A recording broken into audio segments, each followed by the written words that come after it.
It's hard that he starts an action with a sidekick overall when he's winning, but when the opponent starts an action, he's able to stop a punch with a sidekick. In every fight, he has really a great scoring rate on Kachaji or sidekick.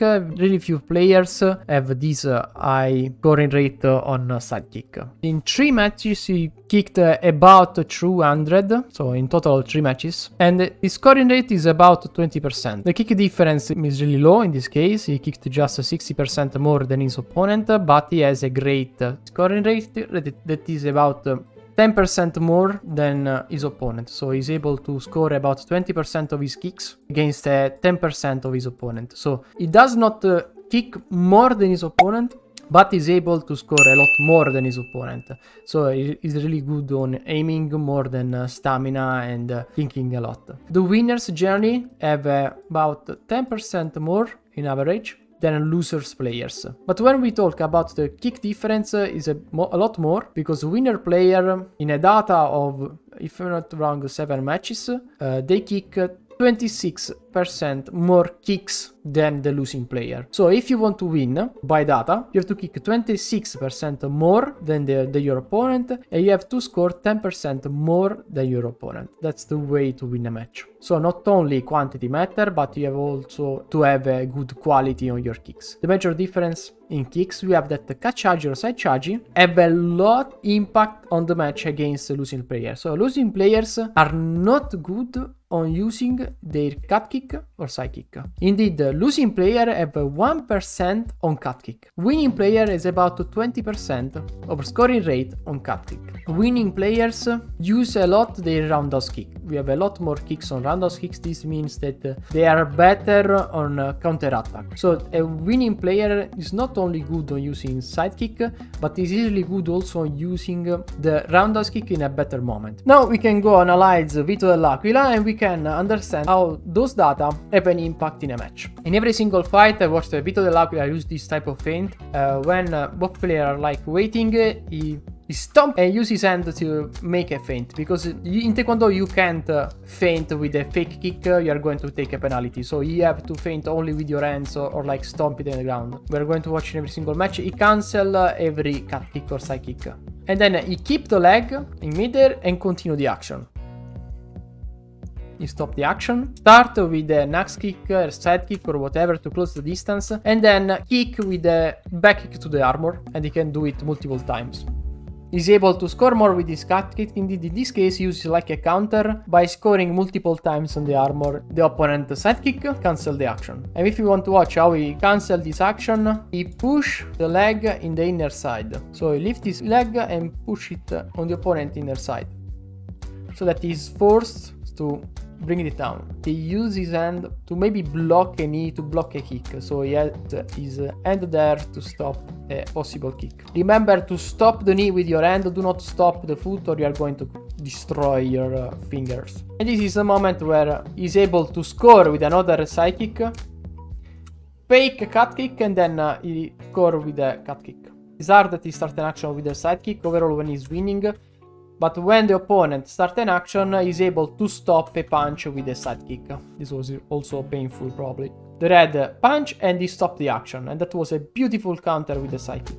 Of course, he was winning, so he didn't need to play aggressive there. As I said, when he's aggressive, he plays a snake kick. So this is one of his click to take points, because you have multiple chances to score. You can aim to the side of the armor, or you can aim to the front armor. In this moment, he was able to enter in the opponent guard. This snake kick is an annoying kick, because you think that he's coming for your head, so he's coming as a high kick. He defend his helmet, but then he drop it down on the front side of the armor, and he was able to score 2 points. He do it multiple times. He can also block opponent movement, because you push the opponent, and then when you are in a defensive stance, he's able to score by side kick as a counter move. He press with the snake kick and close the back kick. There isn't something that we can learn here, it's just a combo that you can learn. Watch how he turn, he move. He try to get out from the corner to take more space and fight. He pressure when the opponent try to punch. He closed the distance with an axe kick and was really close to take a point. So now he's a bit in the corner, He tried an head kick and he was able to score a kick on the armor. So he didn't let the leg go down and fall on the ground, but he kept the leg in midair and score again. 20 seconds left. Now in theory you should just avoid him. And you have multiple choice. You can stop his action, you can clinch, you can go a bit more aggressive, but it's a risk. And now with the 6-point difference, probably the red is trying to rotate and try spinning kicks. Vandal, Tornado, of course. He can recover, he can come back with only with the spinning kick on 40 seconds left. So this red is aggressive. Watch how he cancel. The red used this weak cut kick just to annoy his opponent, but he doesn't let the leg in midair. So this is something that you need to learn and want to repeat every single time, because this can cost you points if you let the opponent there. Of course, maybe in lower belts people are not able to keep the leg in midair, but this is something that you should still learn to avoid bad habits. This was a good axe kick. I just think that Red wasn't enough confidence in that kick. If he went full force on the head, he would be able to score. We can watch now this leg fight. The Red start a cut kick, Blue keep the leg there and push.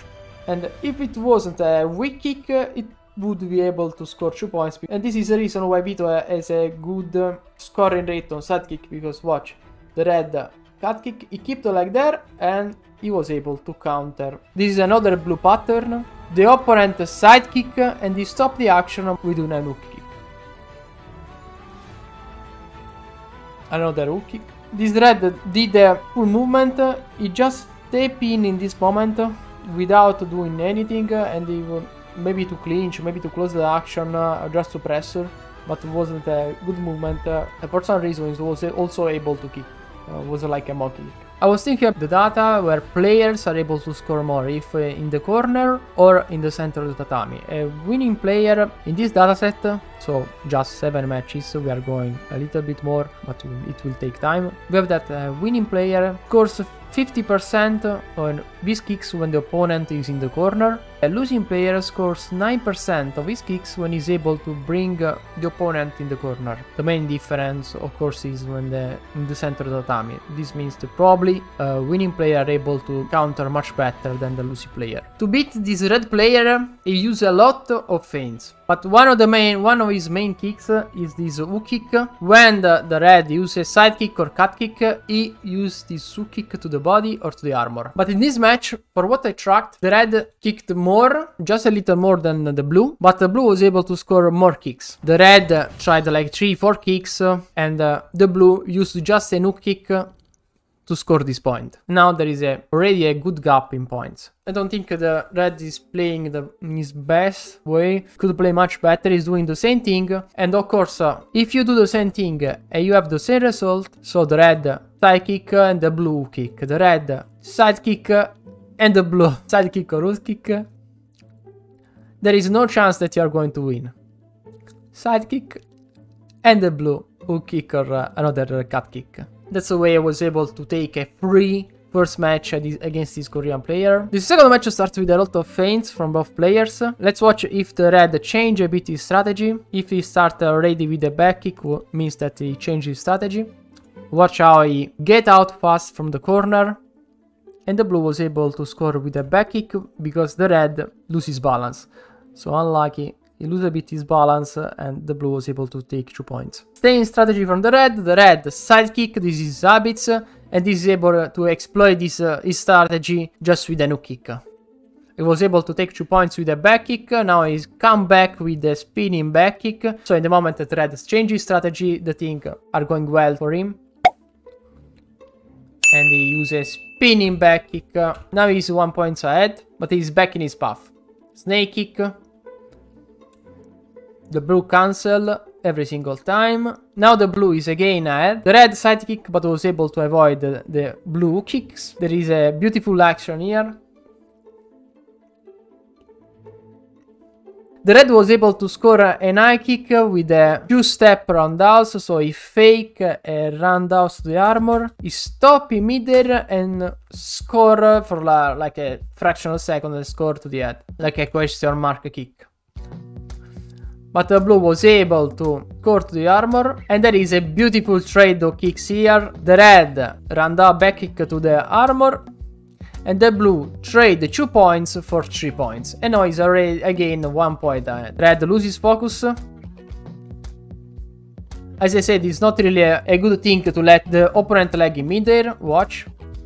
He cancelled the lag, he kept the lag in midair and was able to core with the sidekick. This is something that you can learn. When you cancel, you can keep your lag in midair and then you can strike a sidekick if you are enough close. Of course, the point cap is used now, so the only way to cover this point cap is with turning kick in the last 10 seconds. The blue is good on stopping the red aggression, and there is no game for this red in this competition. If you want to watch more Taekwondo videos, click the video in the center of the screen.